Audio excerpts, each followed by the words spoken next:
welcome back to MBA.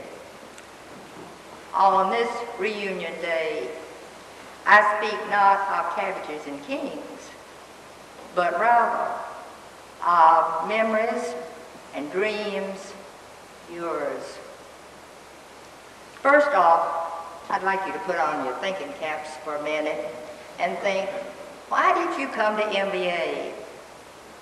Was it that you wanted to hit the red gate running under Coach Howard Allen or Coach Tommy Owen? Or did you want to sink a ball or crack the baseball bat under Coach Johnny Bennett?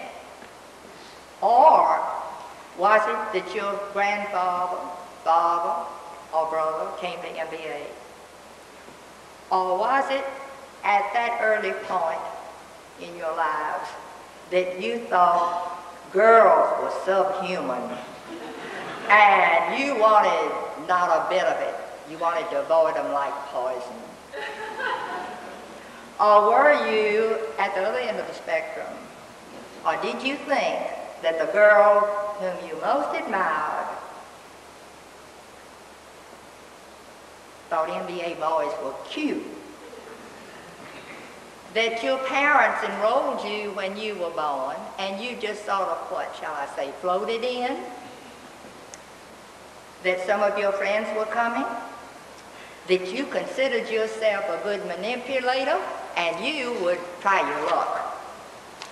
Did you think that you would be the first boy to pass your first theme at MBA? Did you come because doing your very best in your studies and athletics gave you a good gut feeling? That there was something inside of you that said, go for it, go for it? Did you come because MBA graduates are achievers and admired, and you wanted to be on a winning team in life? Did you come for none of these, or some of these, and especially, I hope, for the last? To be an achiever, to be admired on a winning team in life.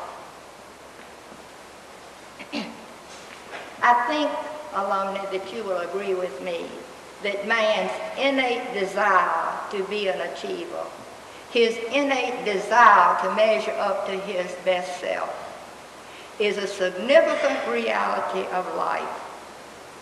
How many times have many of you told me, Ms. L., that my days at MBA were some of the best days of my life?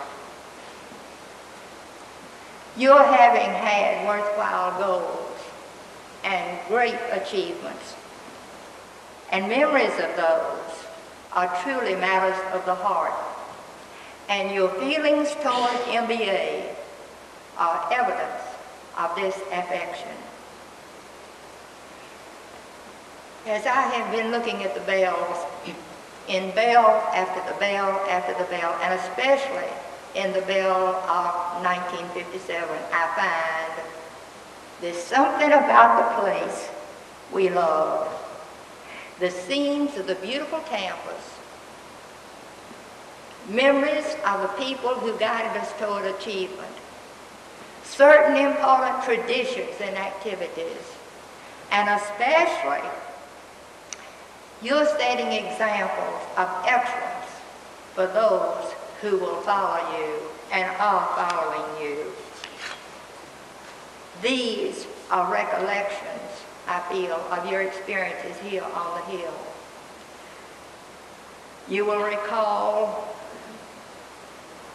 the beautiful iron gate, the little bridge over the creek, the winding narrow road up the hill, the flagpole, the cannon, the magnolia boughs, the white columns, the green door with streaks of black repale, and in former days the little spring house at the bottom of the Montgomery Lane, the new gym, the old football field, in front of which is now the Fine Arts Building, the Tommy Owens Stadium, the old gym, now Wallace Hall, the building for the art and speech program, the old gym, now Wallace Hall, a roundabout to the Patrick Wilson Library, the old lab science building, now Francis Carter Hall, and back to what was always, most of the time, the hub of school life, the honor room with those big old open tables and desks. You may remember some of the long-term faculty who guided you and many other students to the way of achievement. Mr. Allen, with his motto, drive, determination, desire, and his remark to a certain team about 49, I remember, this is a horse hockey way to end 50 years of NBA football.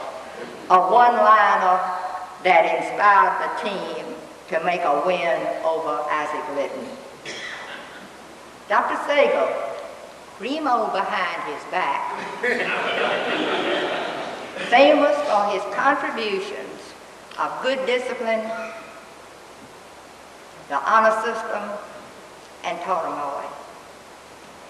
Mrs. Campbell, producer of excellent Freedom Forum speakers and debaters, and famous for her one-liner, you boys, you troublemakers, go right back to study hall. Mr. Hackman, Henry Hackman, working on his half restoration formula.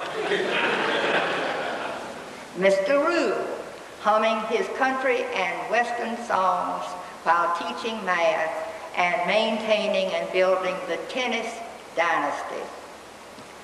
Mr. Younger, history teacher, proclaiming to be able to describe every politician in the South, in Tennessee particularly, and giving boys 5 demerits for, quote, blabbing, close quotes.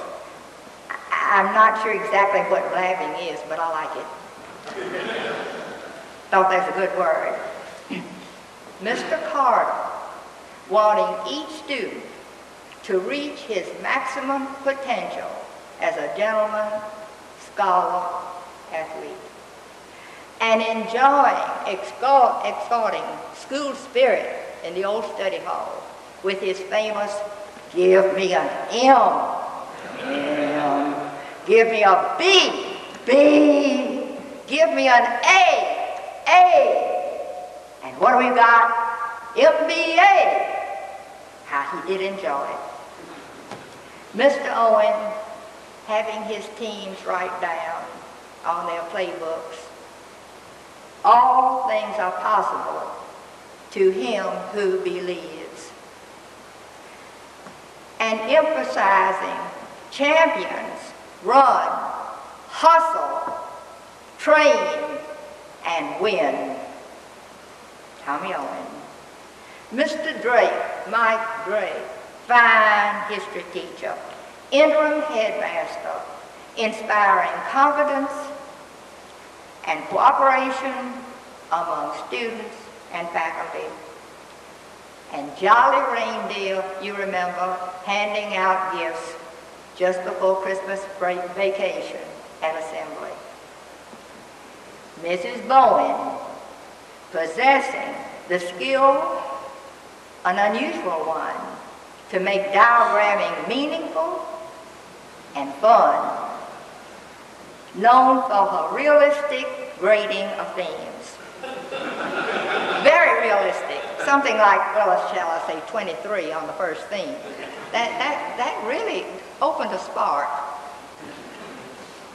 And her thoroughness on fundamentals. Mr. Novak, fire marshal, excellence, excellent. Inspirational assembly speaker, science teacher and friend, especially to the 7th and 8th graders. Mrs. Hollins, provider of a mama image and entertainer with humor and French songs.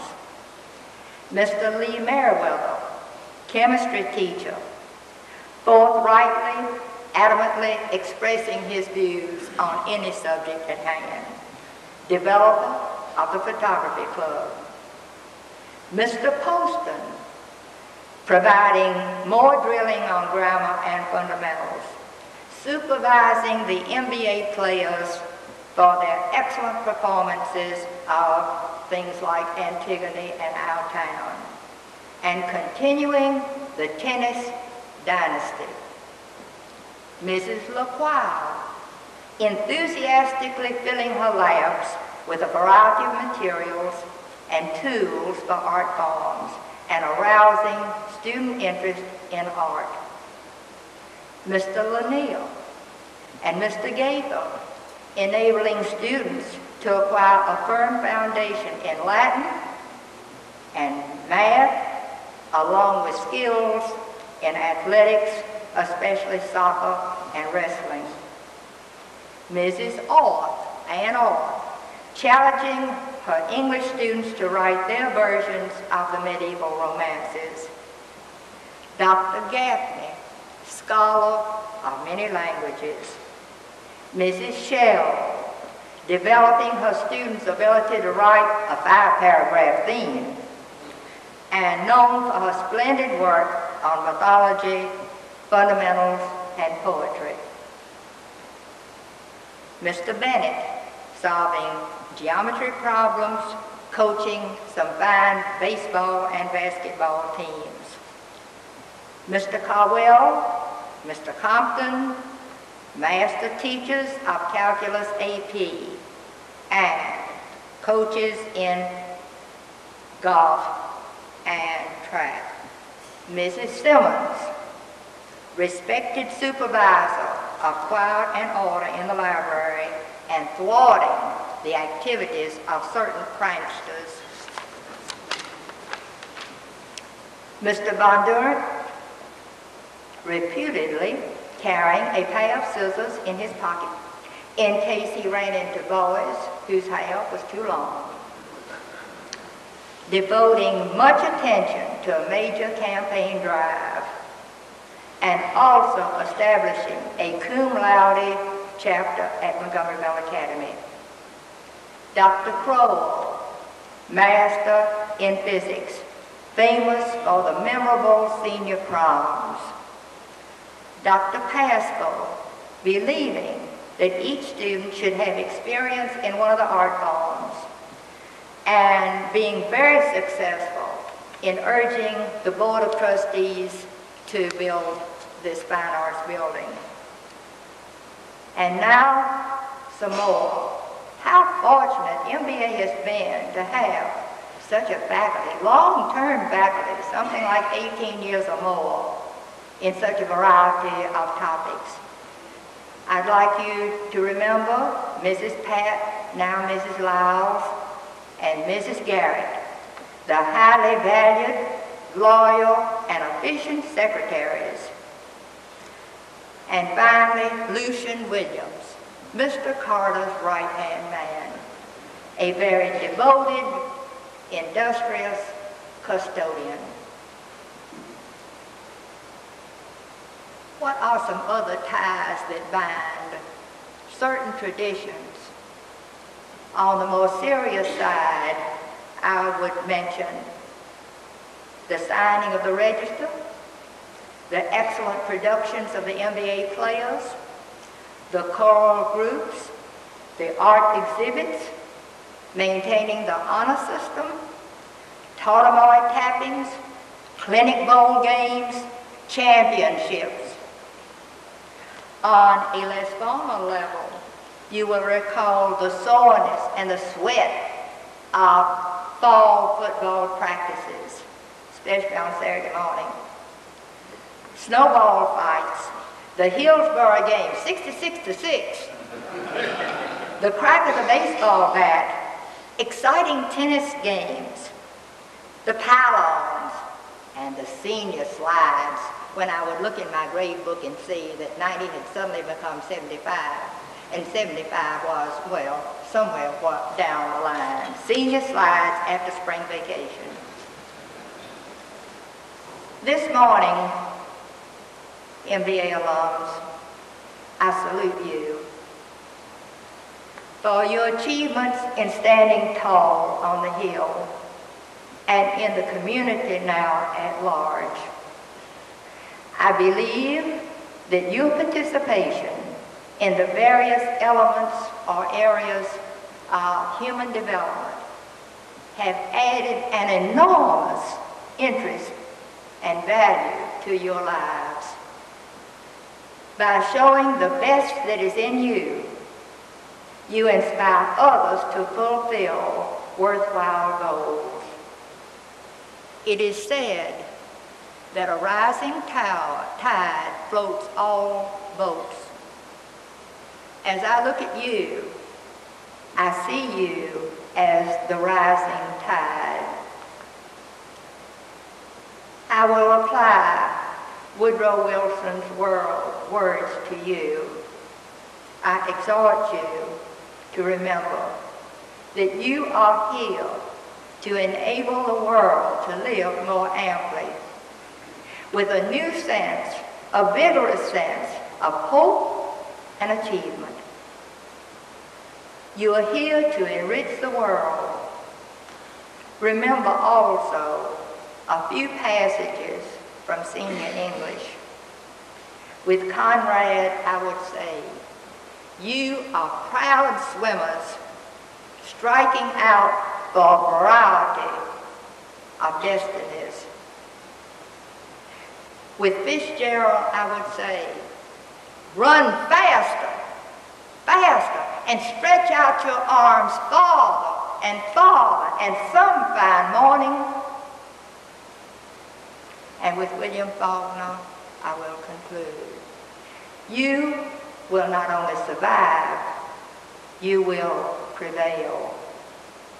Bless you, bless you, bless you.